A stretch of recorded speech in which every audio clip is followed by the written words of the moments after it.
We're being taught in every state in the United States. And in some states, we're the #1 taught essential life skills program, and then 120 countries, which is really incredible. You know, the amazing thing is we're all the same in the want and need to love and be loved. As human beings, we are 99.9% genetically the same. That means that we have the same basic wants and needs. And we all need love in order to survive and thrive. You know, Charles Darwin, the famous evolutionist, did research, and people incorrectly think that he concluded that it is survival of the fittest. And you know, it's interesting. I go into schools and I show his picture and I'll ask, say, elementary school kids, and I'll say, do you know who this guy is? And they'll say, no. I have his name right there. And I say, if I have my survival of the, and they all say, fittest. Everyone knows that. But Charles Darwin never concluded that. He concluded that it would be survival of the most sympathetic. And by sympathetic, he meant altruistic, generous, and compassionate.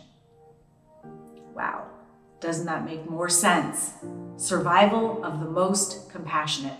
That is the foundation for the Choose Love movement.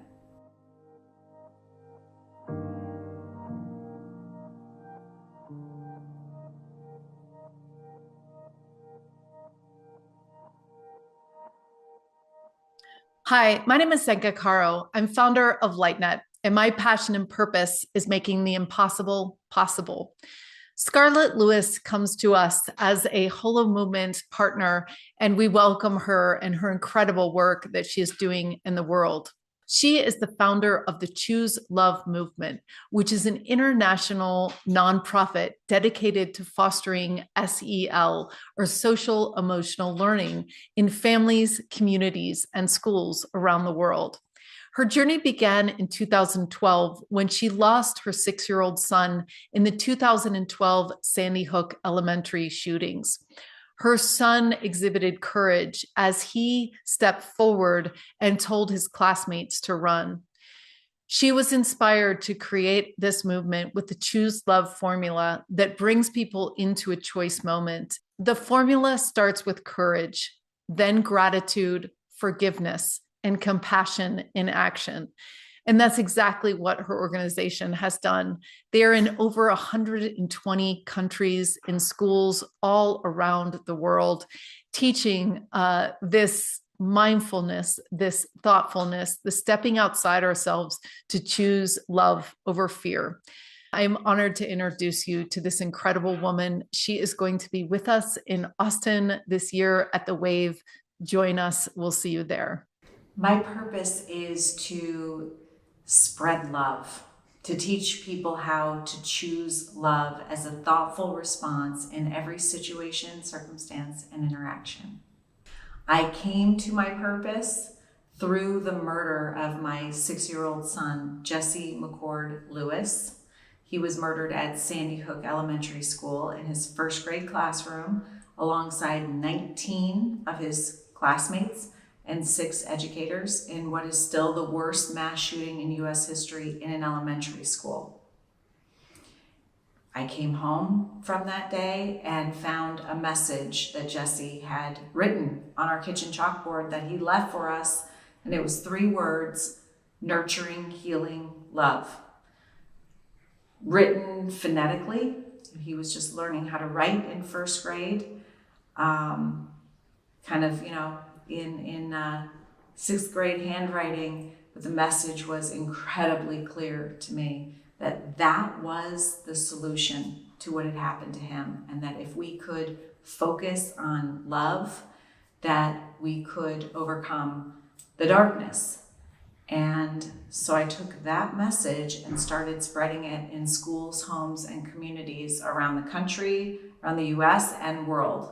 So the Choose Love movement teaches kids and big kids, I call adults big kids because I'm a big kid, how to thoughtfully respond with love. And we use a powerful formula, and this is also given to us by Jesse. The formula starts with courage, and that's the courage to face whatever difficulty that you're having in your life, to get curious, pausing to get curious and asking, how is this going to help me grow? What am I going to learn from this? How am I going to be strengthened by this situation?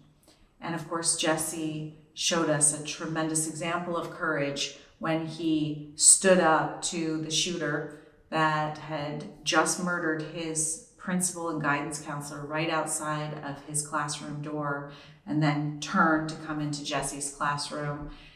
He killed his teacher who was standing right behind him, and then his gun ran out of bullets. And during the short delay, Jesse directed his friends to run, and he is credited with saving 9 of their lives. So we talk about that courage, that example of courage. That is the capacity for courage that every single one of us has. He was a 6-year-old little boy. Think about that. We all have that capacity. And that's the capacity to stand up and face difficulty, uncertainty, doubt, feeling like we're not worthy, anything, any issue in our lives, facing it head on and getting curious and asking, how can you grow from this? How can you use what you've learned to help other people? And that's why we're here. The reaction is what keeps me going to the Choose Love movement because, well, it's kind of not surprising. Choosing love feels good. Anger, hatred, and resentment feels bad. When we are in love, we're in control, and everything else is giving our control to somebody else. So it's not surprising that kids and adults love it because it makes them feel better. And we're always all looking to feel better as we go throughout our days. And being able to thoughtfully respond with love helps us do that. The amazing thing about Choose Love is that it has spread by word of mouth and referral of our programming. And we're now in over 14,500 schools. We're being taught in every state in the United States. And in some states, we're the #1 taught essential life skills program, and then 120 countries, which is really incredible. You know, the amazing thing is we're all the same in the want and need to love and be loved. As human beings, we are 99.9% genetically the same. That means that we have the same basic wants and needs. And we all need love in order to survive and thrive. You know, Charles Darwin, the famous evolutionist,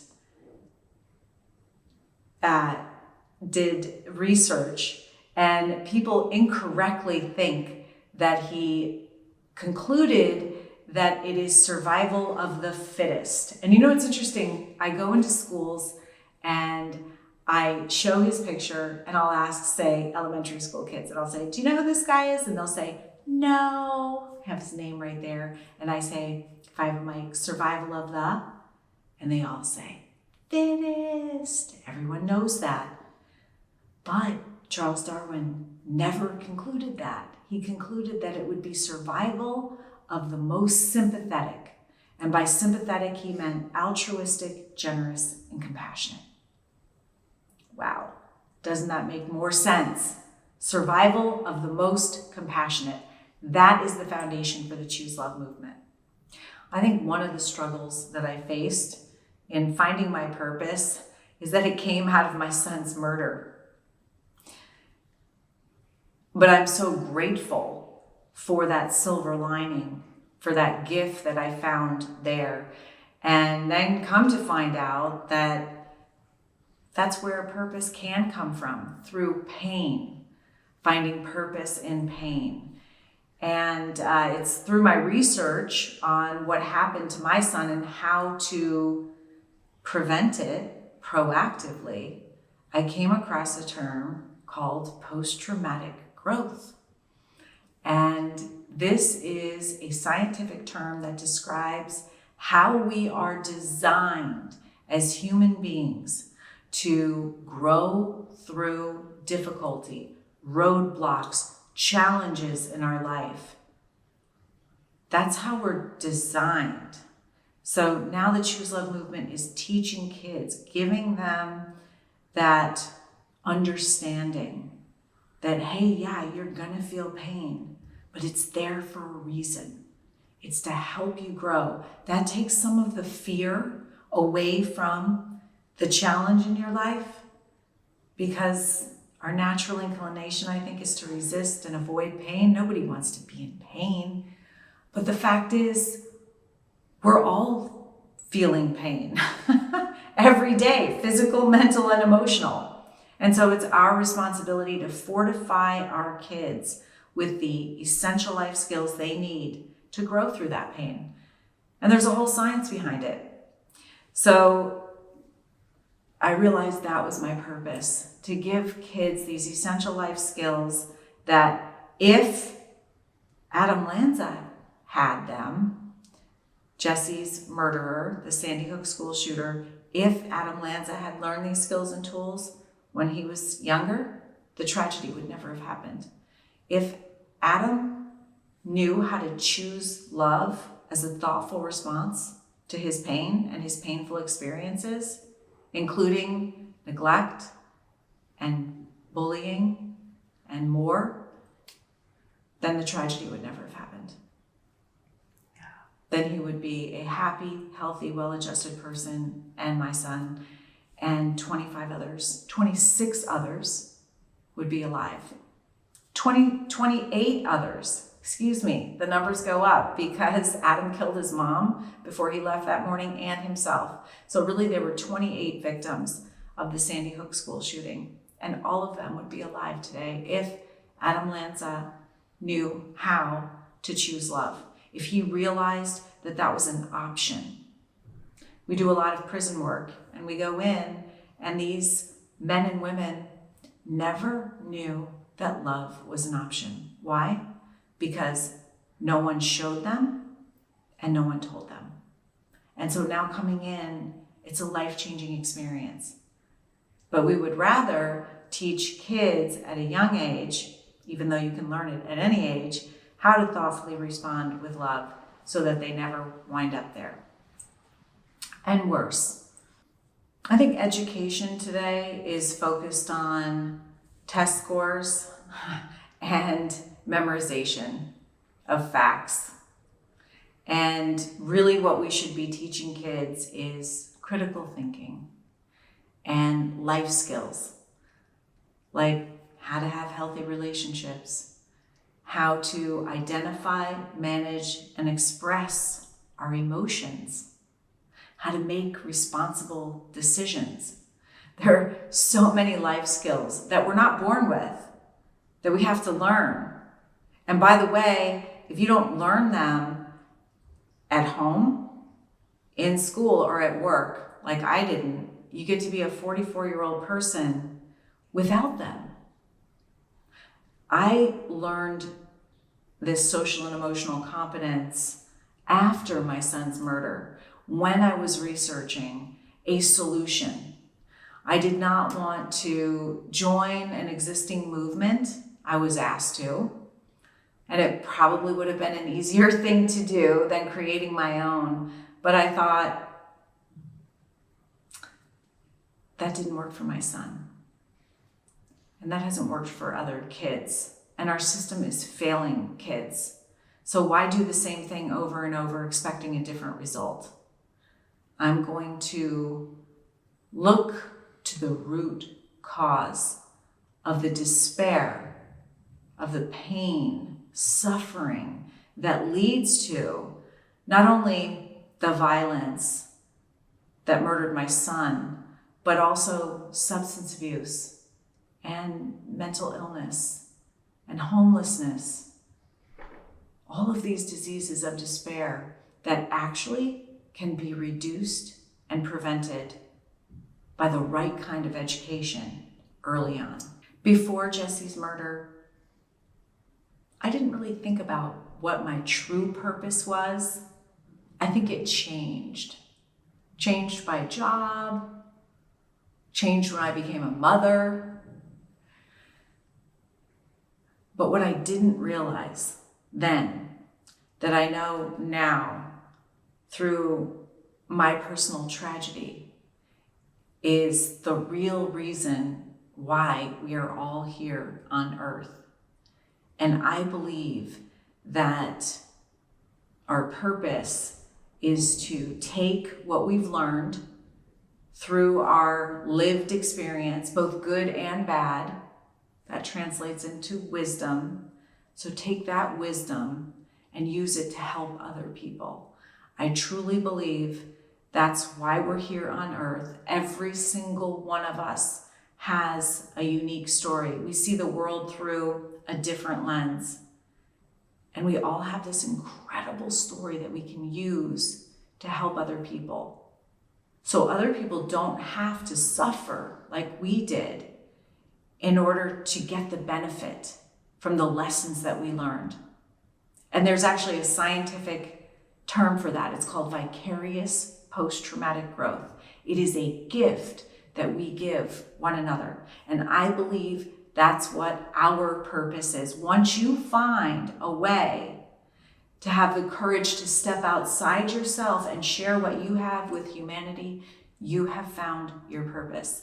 And that was the silver lining from my personal tragedy, was finding my purpose in life. And that is a tremendous way to heal and to live. I've tried to model what choosing love looks like from the very beginning. I have a 12-year-old son, Jesse's older brother. I'm a single mom, so I knew that he was looking at what I did in order to learn how to manage his own emotions, how to learn and grow through experiences, not only this tragedy of losing his brother, but also every single challenge he would ever face. He was learning in the moment. And that really helped me rise to the occasion to try to be the best version of myself. And so I remind myself that I am modeling this, that I am the choose love lady. And I need to be reminded, because I don't always choose love. But when I don't, it doesn't feel good. And now I have the skills and tools I need to correct and get back to it. But I do think that that has had an impact on my family and community and the world. And it's interesting to see the effect, because not everyone appreciates it. And I think some people think that it's maybe the harder route to take. I know that some people do not believe that what happened to Jesse and the others is a forgivable act. But I believe that we're all humans. We all make mistakes. And that, I've had the privilege of also working in prisons, and I have never met another human being that has intentionally hurt someone else that is not coming from a tremendous amount of pain within themselves. And I do, understanding and seeing that light of humanity, seeing that pain in someone else, brings you to a point of compassion and even love for that person that helps you forgive. And I believe if we can teach kids and big kids that we can have peace. I believe inherent in purpose is meaning, having true meaning in your life. And that means being able to assign a positive and productive meaning to whatever pain that you have in your life, that then might lead you to a purpose, lead you to getting out of your comfort zone into your growth zone. And I truly believe that if we had a world that knew how to do that had the courage to do that it would be a safer, more peaceful and loving place, for sure. I believe that choosing love is inherent in our purpose. I believe that we either make decisions out of fear or out of love. And what I've learned from my personal experience and being able to look back on my life from what I know now, I realize that almost every decision I ever made, and I'm talking about bigger decisions like jobs, like relationships, was made out of fear. And after Jesse's murder, I made a decision to make the decisions out of love, because those outcomes look vastly different. And I truly believe that if we could learn to choose love as a thoughtful response, that is a direct path to finding meaning in our pain, as well as then launching us into purpose. And I think that if everyone understood that their purpose was to take what they've learned in their life and use it to help other people, that our world would be a better place. Can you imagine? In fact, that's what the Choose Love movement is trying to do. We're trying to create the world that we want to live in, one that is safe, peaceful, and kind. And we can do that by teaching how to thoughtfully respond with love. I believe that Jesse had a spiritual awareness that he wasn't going to be around very much longer. And by the way, I know hindsight is 20/20, but when I look back from the day he was born, so did I. And I believe that he left the solution for us to all of life's problems, nurturing, healing, love. And I believe that when humanity comes to realize, and they will at some point, that love is the most powerful element in the universe, that love conquers anger, hatred, and resentment, which is simply a mask for fear, then we will all find peace. And so I believe that that was a spiritual message. It was a message of comfort for his family and friends, but also inspiration for the world. It's where we needed to turn in order to survive and thrive. And it was a true gift to me as his mom, to his brother, and to the world.